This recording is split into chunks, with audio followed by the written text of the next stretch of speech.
Arrancamos el consultorio de bolsa, estamos en Mercado Abierto, estamos en Capital Radio. Vamos a saludar enseguida a David Galán, responsable de renta variable de Bolsa General. ¿Qué tal, David? Muy buenas tardes, bienvenido. Hola, ¿qué tal? Muy buenas tardes, un placer estar un martes más en Capital Radio. Bueno, pues vamos a enseguida analizar valores por los que nos pregunten nuestros oyentes, pero antes vamos a hacerle un repaso así rápido y general a cómo está la situación en los mercados, mientras venimos observando que los protagonistas son los resultados empresariales. A una semana justo de las elecciones en Estados Unidos tenemos muchas variables en juego justo ahora, y el oro pues sigue al alza, sigue subiendo. ¿Qué destaca ahora justo David Galán? Bueno, si me tuviera que quedar con algo de lo que está pasando hoy, pues ya sabes que raro es el día donde pasa algo. O sea, la mayoría son continuidad de tendencia. No es muy habitual tener cambios de tendencia, no se tienen cada día, obviamente, pero sí tenemos una novedad técnica que es en Bitcoin, ¿no? Bitcoin rompiendo el rango de consolidación lateral bajista en el que se movía, que dijimos que probablemente, y lo comentamos incluso cuando estaba en 50.000, que lo más probable es que este canal fuera un canal de consolidación de una subida vertical y que este tipo de canales se suelen romper por arriba.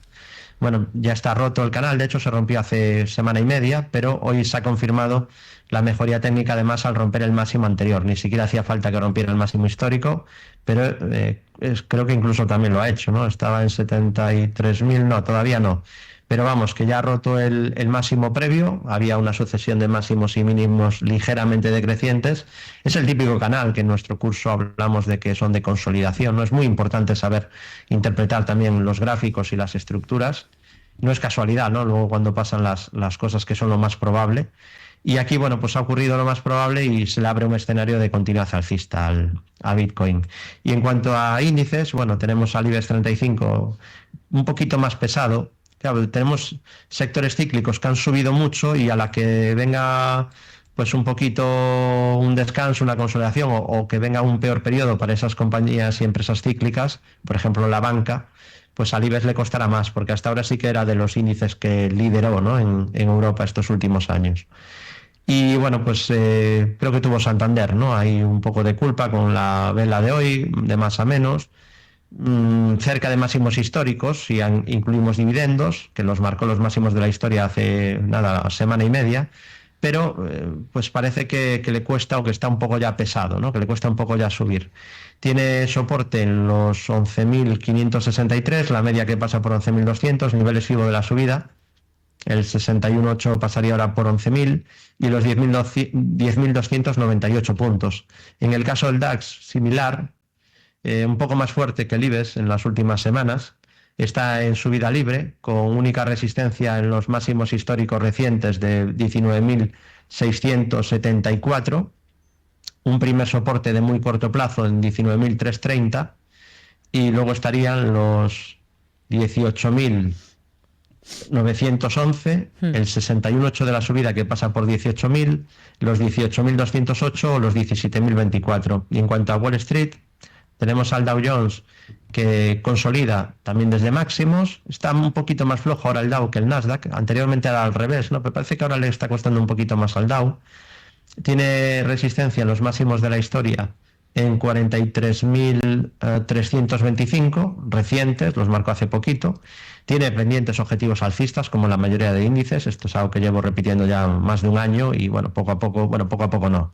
Está subiendo a gran velocidad la bolsa y se han cumplido algunas estructuras, pero la mayoría todavía están pendientes, ¿no? O sea que el escenario más probable es el de continuidad alcista de momento. Soporte en los 40.400, en los 39.993 o en los 38.499, 38.000 y 37.611. El S&P 500, índice director de bolsas mundiales, lo tenemos también consolidando en zona de máximos de la historia. Única resistencia en los 5.878 puntos, que son los máximos de hace una semana de la historia, y soportes, pues tendríamos un pequeño soporte de 5.674, 5.402, la media que pasa por 5.490, los 5.119 o los 4.953 puntos. Nasdaq 100 tecnología se quedó un poquito rezagado respecto a Dow o S&P, pero parece que ahora pues quiere ponerse al día, ¿no? Además, hay varios valores de tecnología que están ahora bastante fuertes. Meta, por ejemplo, es uno que está ahora bastante fuerte. Y tenemos resistencia en los 20.690, que son los máximos de la historia. Si se superan, se activarían estructuras alcistas, apuntaría a más subidas, como ya ocurrió en el S&P o en el Dow o en el DAX estos últimos tiempos, que tienen objetivos pendientes. El Nasdaq es el único que no activó ninguna estructura, pero si supera máximos, pues añadiría una nueva estructura. Soporte en la media pasa por 19.200, 18.400, 17.435 o 16.973 puntos. Sí. Así que, de momento, tendencia alcista clara. El oro en subida libre, no hay novedad. Además, ya cumplió el objetivo gigantesco que comentamos durante mucho tiempo. También aquí lo comentamos, de 2.710. Objetivo mínimo que comentamos desde $1.900 y hemos tenido suerte y se ha cumplido el escenario. ¿Puede subir? Pues claro, aquí yo no pongo puertas al campo, pero esa estructura, el objetivo mínimo ya está cumplido, ¿no? Luego se irán haciendo nuevas estructuras en el futuro. Y comento que, bueno, a nivel general entramos ahora en un periodo donde lo normal es que veamos algo de volatilidad, porque empiezan los resultados de las compañías más grandes de Estados Unidos y vienen las elecciones ya, que aunque solo sea durante un día o dos, va a generar algo de volatilidad, me imagino, las elecciones en Estados Unidos. Pero las noticias rara vez cambian una tendencia, ¿no? Entonces, el escenario más probable de medio o largo plazo sigue siendo el que llevamos tanto tiempo comentando por aquí. Alphabet presenta el cierre justo de esta sesión en Estados Unidos y es la primera de las grandes tecnológicas estadounidenses. Santander. Nos preguntan varios oyentes por el banco. Hoy ha presentado resultados, ha recortado con claridad en la bolsa española, ha sido de hecho de los peores, un 3% de descenso. El propio consejero delegado de la entidad ha reconocido que no están nada contentos con el desempeño de la acción del Santander. ¿Qué niveles son clave, los relevantes ahora mismo en el banco, David? Bueno, es un título que le está costando ya, ¿no? Pero no viene de hoy, sino que ya le estaba costando un poquito. Hay máximos decrecientes, se empezaron a formar en mayo, e incluso, pues si unimos esos máximos, probablemente nos va a salir una directriz. Entonces, sería rompiendo la directriz cuando se abriría un escenario de continuidad alcista. Mientras no se supere esa directriz, pues cierta precaución. Es verdad que la media todavía está en fase ascendente. Eso significa que todavía pues podemos hablar de tendencia alcista de fondo, ¿no? de medio plazo, pero yo vuelvo a insistir en mi mensaje machacón, alguno dirá que incluso pesado, pero es con intención de ayudar, que seguramente me penaliza esto, pero es un sector muy cíclico y eso significa que no es un sector que pueda estar o normalmente esté 7, 8 años, 10 subiendo seguidos. Solo hay que ver el gráfico en Santander. Después de subidas fuertes, caídas, subidas, caídas, subidas, caídas. Es verdad que la compañía, y hay que ser justos, ¿no? Lo dije ya hace año y pico, ha mejorado porque ha dejado de diluir al accionista mediante ampliaciones de capital para dar dividendos, lo llamado scrip dividend, un juego de marketing que creo que caló bien en España porque hay una incultura financiera brutal, pero que eso no es pagar un dividendo, ¿no? Pagar dividendos es lo que están haciendo ahora, incluso están recomprando acciones. Pero claro, ¿se puede sostener eso en cualquier momento del ciclo económico? Pues no lo sé, probablemente no, va a ser complicado.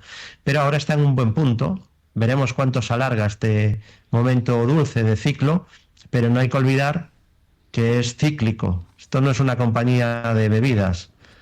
Por eso vemos estas turbulencias en el gráfico. Esta es la historia del valor desde 1990.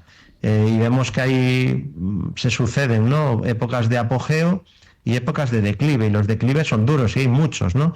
Vemos una caída en el año 1998 con un drawdown ahí del exactamente 47%, luego otro drawdown 2002, 54%, el drawdown de la crisis brutal del 2008, 67% de caída, el de 2020 tuvimos ahí un drawdown del 77%. Entonces, ni siquiera está máximos históricos, descontando dividendos, cosa que sí que han conseguido otros bancos, pero Santander todavía no. Entonces, si uno quiere ser accionista, perfecto, si sigue un método, sigue un sistema, de una compañía cíclica, ¿no? Si la mete en cartera, perfecto, pero ha de saber esto, ¿no? La ciclicidad, la volatilidad y que creo que yo no quiero convencer a nadie, pero creo que viendo históricos, estudiando un poco la bolsa, pues es la razón por la que hacer buy and hold en acciones es bastante peligroso, sobre todo si metes cíclicas en tu cartera, ¿no? Dicho esto, ya digo, de momento no ha confirmado deterioro, tiene un primer soporte en los 4,33, después también tendría soporte en 4,20 y, más importante, 3,80 o los 3,49. Mejor, apuntaría a más subidas, que no lo descarto en absoluto, tampoco es escenario. Al IBEX le vendría muy bien, obviamente, un escenario de continuidad en la banca. Yo creo que ahora va a costar más por el ciclo económico, por la bajada de tipos y porque la economía tampoco crece mucho. Entonces, sí que la de España pues parece que mantiene un poco más de crecimiento. En su día era de las que menos crecía, ahora es de las que más crece. Y si rompiera la bajista sí que pensaría un escenario de continuidad de las subidas, pero mientras no la supere, ya digo, cierta precaución. Vamos a ir con más dudas, con más consultas, por ejemplo, con un correo electrónico que nos envía Héctor y pregunta por Laboratorios Rovi. Quiere saber si puede analizar esta compañía, qué opinión tiene después de estar un tiempo bajando. Parece que ha hecho un pequeño suelo que se está activando. Y otra empresa que también parece que ha hecho un doble suelo es Vidrala. También me gustaría saber su opinión para incorporarme a estas dos, a Rovi y a Vidrala. Vale, bueno, dos compañías de bastante calidad de la bolsa española, una defensiva y otra cíclica, ¿no? Empezamos por la defensiva, Rovi, compañía de sector salud, una de las compañías que llevo más de 10 años comentando que es de las buenas de la bolsa española. Pues como he dicho, Viscofan o Inditex o alguna otra más. Tampoco son tantas, ¿eh? Por eso pues es fácil localizarlas, la verdad, ¿no? No hay muchas compañías de calidad extrema en la bolsa española y esta es una compañía de las buenas del índice que además cotiza en el IBEX. No es que pudiera, sino que sí, ha hecho un suelo de corto plazo, lo ha activado. No hay que ponerlo en algo que es continuo, en un presente continuo de está activando, no, se ha activado, ya está activado, o se activó ya en pasado, porque ha ocurrido hace horas, y ha activado objetivo alcista, ¿no? Por ese doble suelo que además viene incorporado con una divergencia alcista en los indicadores, ¿no? Bastante llamativa. La voy a enseñar por si alguno no se ha formado en bolsa en general y le cuesta ver estas cosas. Aquí tenemos además es muy llamativa en el estocástico, realmente es bastante potente, ¿no? Pero es que en el MACD no se queda atrás, podemos ver aquí la divergencia. Vemos que no hace lo mismo el precio que el indicador. Y me gusta además que aprovecharon a vender una mala noticia, ¿no? Esto es ideal, cuando te están vendiendo a la masa, ¿no? A la mayoría de inversores, que cuando uno empieza, a mí me pasó y le va a pasar a cualquiera, cuando uno empieza no sabe nada. O sea, y es bueno que uno a sí mismo se vea a sí mismo como que no sabe nada. Lo peligroso es una persona que lleve 2-3 años en bolsa, lleve muy poco y se crea que es un experto. Eso normalmente es muy peligroso, porque es donde puedes escatimar en la importancia de gestionar el riesgo, ¿no? Puedes sobrevalorar tus capacidades e infravalorar los riesgos, ¿no? Y entonces es cuando pueden venir los disgustos. Entonces, es un título que ha hecho una divergencia alcista que es muy clara y que pues lo más probable es que veamos más subidas. Ya digo, yo no sé lo que va a pasar, pero el gráfico ha mejorado. Además ya había corregido a niveles FIBO de la subida previa, un poquito más del 38,2. Y digo que es muy positivo que además lo ha hecho el último apoyo para hacer el doble suelo, el segundo punto en la base, ¿no? Este nivel. Aquí podemos ver que hubo una vela negra con un hueco bajista y nos vendieron la noticia de que no pudo vender, que cancelaba la venta de una... no me acuerdo ahora exactamente qué era lo que estaba intentando vender. Quería dar entrada del capital extranjero en su división de fabricación para terceros. Vale, división para terceros, ¿no? Realmente no es lo importante, sino lo importante es que nos vendieron que era mala noticia.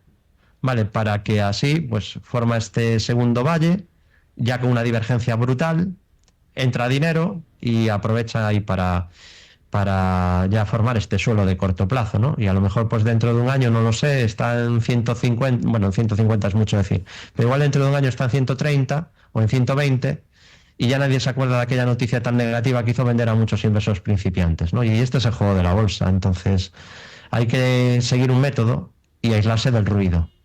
El precio realmente es muy importante. Se desprecia mucho el precio, pero el precio da mucha información. De hecho, despista mucho menos que las noticias, ¿no? Las noticias suelen despistar mucho más.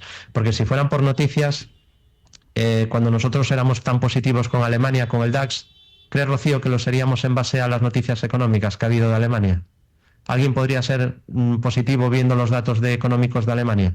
Claro. Y podemos ver el DAX. Voy a volver a refrescar, ¿no? Cuando en 2022 decíamos que podía ser una oportunidad invertir en bolsa europea y en el DAX en particular, el DAX andaba por ahí hundido en 14.000 puntos, 13.000, y la economía no ha ido muy bien. Y eso no ha evitado que el precio del DAX, del índice alemán, se haya ido casi a 20.000 puntos, ¿no? Entonces, es curioso y me gusta. O sea, yo le daría un plus a que este doble suelo encima viene con noticia negativa. Vamos a hacer una pequeña pausa, si le parece. Retomamos y terminamos lo de Robi. Vamos con Vidrala en la segunda parte del consultorio con David Galán.